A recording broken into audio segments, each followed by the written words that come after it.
putus dengan mudah sekali. Nah, kalau yang cair, ikatan antar atomnya lemah, tetapi dia masih punya ikatan yang lumayan kuat dibandingkan sama dari yang gas. Nah, sebaliknya yang padat ini ikatan antar atomnya itu amat sangat kuat sehingga sulit sekali untuk diputus. Nah, pertama itu sifatnya. Kemudian kita harus ingat sifat benda. Tadi kan untuk berubah wujud butuh panas, baik melepas panas maupun menerima panas. Kemudian fitrah atau wujud sifat dasar dari benda itu ketika dia dipanaskan, dia akan memuai. Ya kan? Nah, ketika dia didinginkan, dia akan mengkeret, apa bahasa Indonesia? Akan mengecil, ya, volumenya akan berkurang. Nah, kenapa hal itu terjadi? Karena ikatan antar atomnya lemah ketika dipanaskan. Sehingga kenapa dipanaskan itu sebenarnya adalah usaha untuk melemahkan ikatan antar atomnya. Ya. Sehingga dia bisa lama-lama jadi cair. Kalau kelamaan panasin, jadi ikatannya akan semakin lepas sehingga terpisah, dia menjadi cair. Nah, kalau dalam kasus daktil ini kita hanya melemahkan hingga sampai ke titik di mana dia bisa dibentuk. Ya, itu daktil. Ya. Oke. Kemudian sektil. Ini artinya dia dapat dipotong dengan pisau dalam keadaan dingin. Jadi dalam keadaan bukan dingin tempatnya, tetapi dalam keadaan suhu ruang. Dalam keadaan suhu ruang. Jadi kita tidak harus merubah sifat dari si mineral itu untuk dapat melakukan pemotongan. Oke. Jadi ketika kita temukan, bisa kita potong.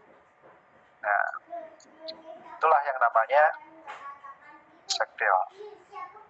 Contohnya kayak tadi PB tadi ya, PB itu bisa kita potong-potong seenak kita. Kemudian ada yang ini, kelihatan nggak ya? Yang gambar kiri atas ini karbon. Ini adalah grafit.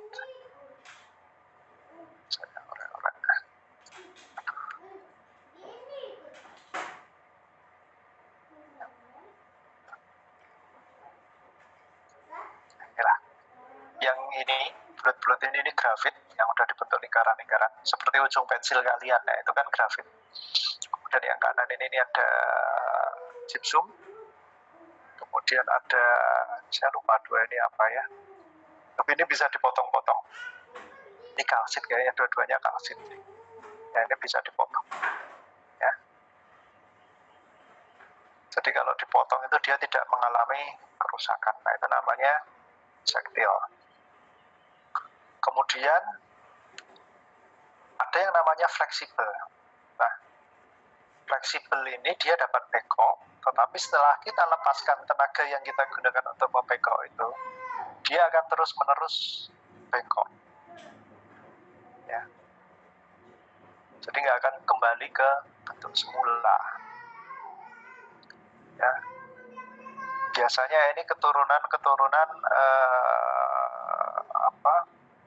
biotit. Ya, sebelah kanan ini biotit. Ini ada apa ya, ini seperti biotit juga, ini molybdenit kalau nggak salah. Nah, yang bawah ini tam. Ini talak nih yang bawah ini.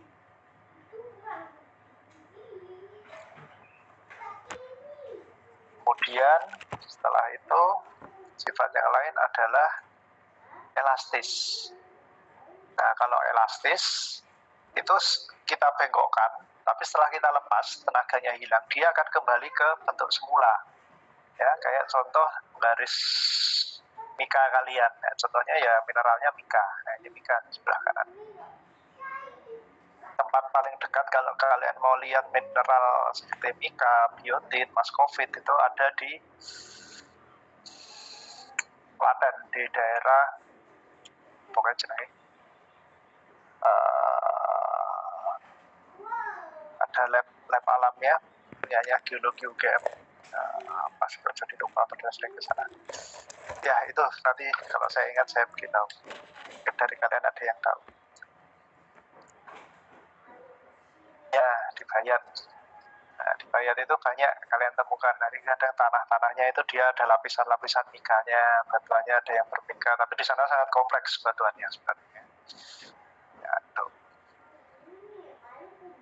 Dan ada brittle.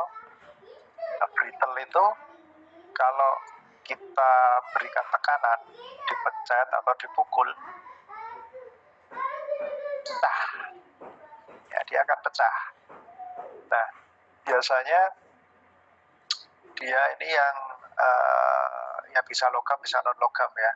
Nah, ini beberapa di contoh gambar ini dia memiliki kandungan Fe seperti ini milenit, hematit. Nah, hematit itu memang besi, kemudian ini galena. Galena yang kotak-kotak ini kan galena, kemudian ada kuarsa. Ini kalau kita berikan tekanan dia akan pecah. Ya. Itu brittle. Kemudian sekarang kita masuk ke kerapatan jenis.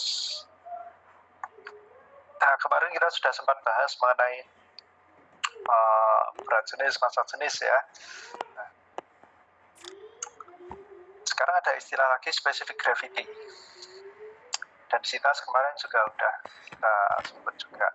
Nah, kalau specific gravity itu adalah perbandingan, ya, perbandingan dari berat benda dan berat air dengan volume yang sama. Misalnya saya punya mineral hematit. Hematitnya volumenya itu memiliki dibentuk ukurannya kubus itu dipotong-potong. Jadi volumenya 1 liter. Kemudian itu ditimbang. Kemudian ada air volume 1 liter itu ditimbang. Kemudian rasio dari beratnya itu berapa? Nah, itulah specific gravity.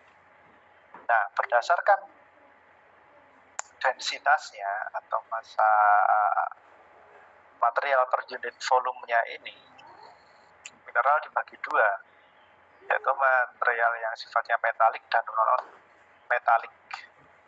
Ya.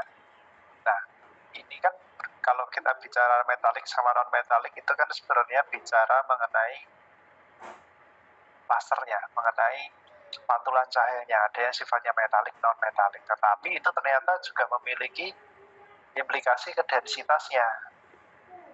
Ada sangkut pautnya.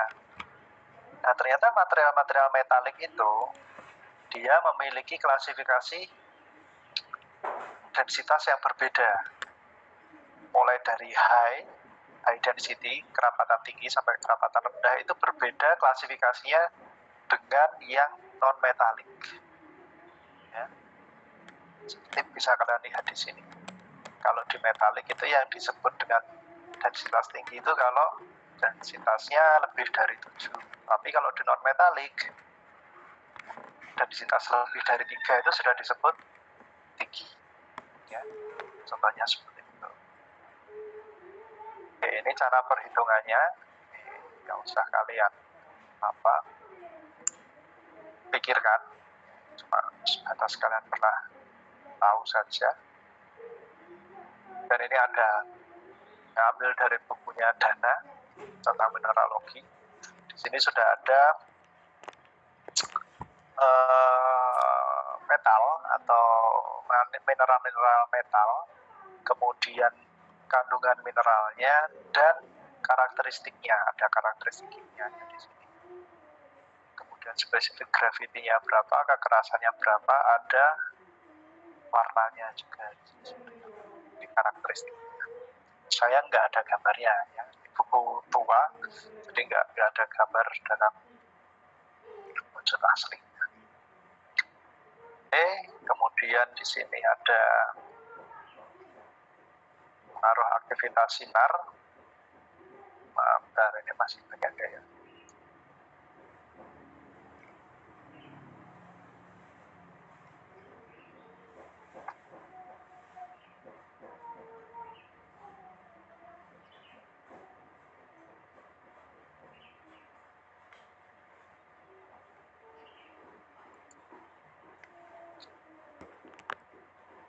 ini ada beberapa pengaruh aktivitas sinar, ada kilap, warna, daya tembus, play of color, ada gores. Ya, ada macam-macam ini, ada yang kilap logam, itu meling-meling ya, seperti logam kalian paham lah. Kemudian kilap non logam, non logam itu berarti dia biasanya dul, itu apa ya? Usap, ya. Usap itu non metalik. Kemudian ada yang masih terlihat ini? Terlihat, Pak. Kemudian ada yang setengah logam, ya itu ada percampuran antara yang kusam dan yang berkilau. Nah, kilap non logam sendiri dibagi menjadi beberapa. Ada yang seperti kaca, seperti intan, seperti lemak, lilin, sutra, mutiara, dan lembu. Ya, dan contoh-contohnya. Oke. Dan ini kenapa warna itu muncul? Ya. Ada komposisi kimia, struktur yang sudah saya jelaskan tadi. Ada pengotor, ini ada ketika dia terbentuk, kemudian perbedaan panjang gelombang yang diserap ini adalah faktor eksternal. Jadi antara pagi, siang, dan sore itu warnanya bisa berbeda. Jadi kalau kalian tahu kayak orang-orang Dayak itu, berdasarkan pengalaman itu, mereka kalau bikin mandau itu saat-saat tertentu, dan ada waktu tertentu dia harus melihat nyala pijar dari besi yang mereka tempa. Biasanya waktu-waktu ketika suruh. Nah, itu ternyata akan menghasilkan kondisi yang berbeda dibandingkan di saat siang hari. Dari situ mereka bisa mengetahui kondisi logam yang dia tempa seperti apa. Nah, itu menunjukkan apa? Perbedaan panjang gelombang yang diserap. Karena kalau siang itu kan kebanyakan gelombang yang sampai ke kita kebanyakan warna biru. Tapi kalau semakin sore, jarak antara sumber cahaya sampai ke kita itu lebih tebal pengaruh distorsinya, sehingga warna yang dapat lewat itu adalah warna orange ya, ketika senja ataupun sunset itu warnanya orange. Nah, itu nanti akan kalian pelajari ketika remote sensing dan jauh. Ya. Nah, ini ada contoh-contoh mineral dengan berbagai warnanya. Ini mineralnya sama. Ini ada kalsit, tapi warnanya beda-beda. Ya. Kemudian ada daya tembusnya, transparansinya. Ada yang tembus, ada yang kabur, ada yang opak, yang benar-benar tidak tembus cahaya. Nah, yang nomor 1 ini dia transparan, nomor 2 setengah tembus atau kabur, nomor bawah sini ini yang dia opak. Kemudian play of color. Nah, play of color itu permainan warna yang dimunculkan dari mineral itu. Ya. Ada yang seperti mutiara, ada yang seperti bentuk prisma di dalamnya, ada yang pantulannya bentuknya bintang, kemudian ada yang berbendar ketika kena cahaya, kemudian ketika dibakar, kemudian dikeluarkan dari api, dia masih bisa berbicara, ada yang tidak mengeluarkan pesan. Nah, itu adalah play of color. Ya. Contoh-contohnya ketika dia dipanasi, ketika dia terkena pukulan dan seterusnya. Nah, ini bisa kalian cek di link ini, nanti saya akan berikan PPT-nya. Kemudian ini gores. Jadi ada yang warnanya mineralnya hitam atau metalik, tetapi setelah digores warnanya berbeda. Jadi kemerahan, ada yang jadi hitam dan seterusnya. Ya, ini ada contoh-contoh listnya.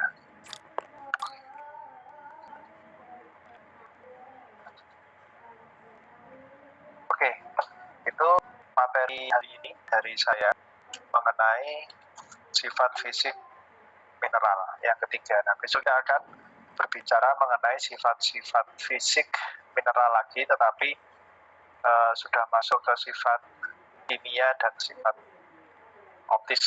Ya, sampai sini ada yang mau didiskusikan? Silakan kalau ada yang mau didiskusikan.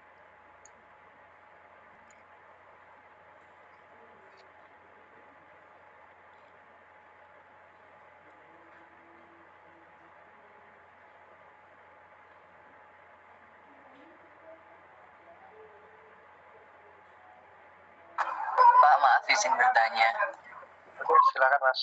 Apakah kepadatan atau kekuatan antar atom itu juga dipengaruhi pembentukan mineral itu kan ada yang padat banget, ada ikatan atomnya itu loh Pak. Nah itu apakah juga dipengaruhi oleh tenaga gravitasi bumi Pak pada saat pembentukannya Pak?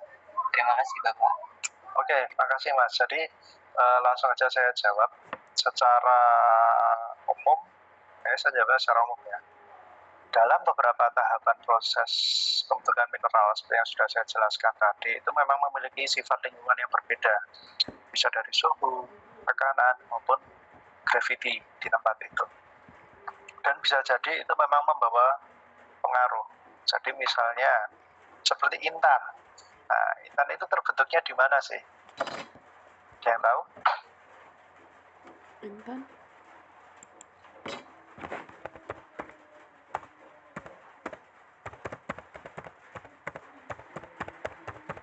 Nah, intan itu terbentuk di perut bumi, di bagian yang dalam, bukan di tempat yang dangkal. Misalnya di mahmah chamber gitu, bukan. Itu lebih dalam lagi. Akibatnya apa? Dia memiliki waktu yang cukup banyak untuk bisa memiliki ikatan atom yang kuat. Nah, jelas kondisi suhu, tekanan, dan gravitasi di tempat itu akan sangat jauh berbeda dibandingkan dengan kondisi yang dekat dengan permukaan. Nah, tapi kenapa sekarang intan banyak ditemukan di permukaan?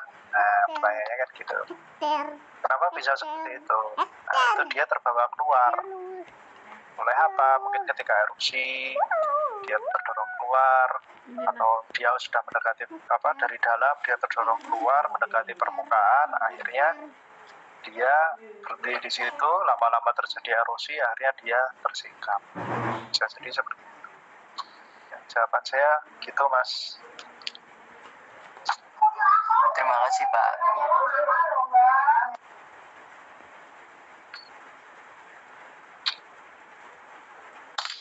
Oke, ada lagi yang lain? Sebelum saya akhiri.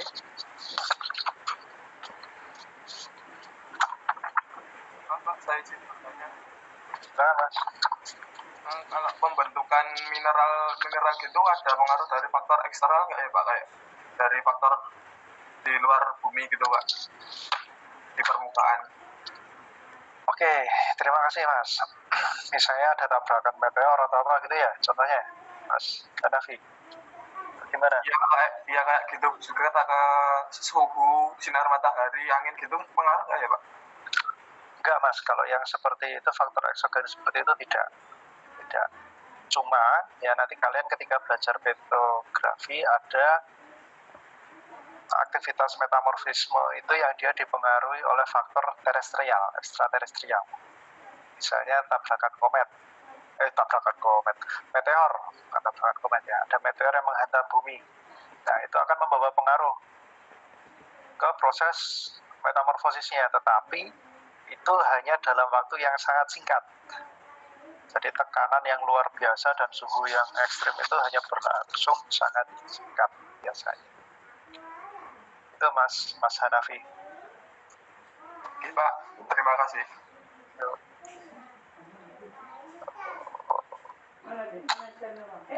Karena saya sambil cek di presensinya.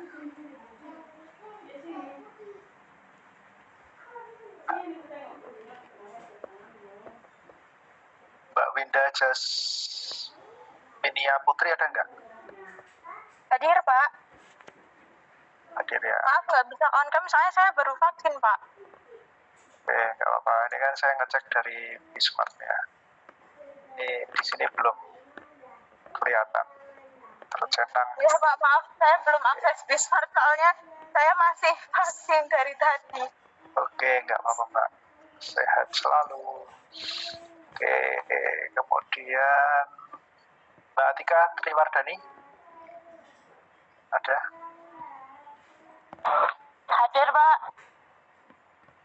Oke, Mbak Atika ada. Dia Mbak Stefani Dea Hadir Pak. ada. Kemudian Mbak Niken ada? Niken Anissa Sari.